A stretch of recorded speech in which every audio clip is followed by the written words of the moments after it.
آج سے 2 ہفتے پہلے چیز پر آگ لگ گئی، 3 دن کے اندر وہ آگ کنٹرول میں نہ آ رہی تھی، اور آج بھی اس کے قریب سے گزرتے ہیں تو اسمیل اور تپش اس آگ کی شدت، گرمی کی ابھی بھی محسوس ہوتی ہے۔ تو صرف 3 دن کی آگ تھی، وہ بھی دنیاوی آگ تھی۔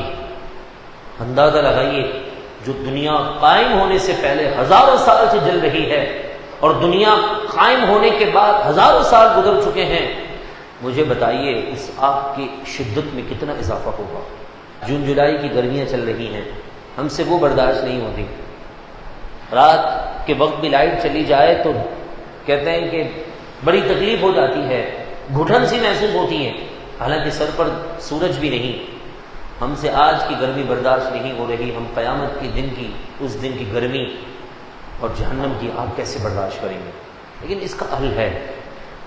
قرآن مجید، فرقان حمید نے دونوں حل بتائے ہیں کہ جہنم کی آگ جہاں اتنی بھڑک رہی ہے نا، تو وہاں خود جہنم ایک بندے کو پکار کر کہتی ہے۔ وہ بندہ کون ہے؟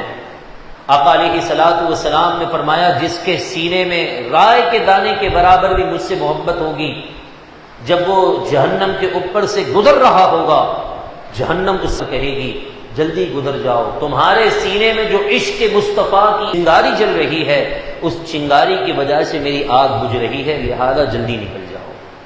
لہذا حضور کا عشق جہنم کی آگ کو ٹھنڈا کر دیتا ہے۔ ہمیں چاہیے کہ ہم اپنے آقا و مولا جناب محمد مصطفیٰ صلی اللہ علیہ وسلم کی محبت میں اپنی زندگی کو شروع کریں، اور رات کو سونے سے پہلے بھی حضور کا تذکرہ اور حضور کا ذکر سن کر سوئیں۔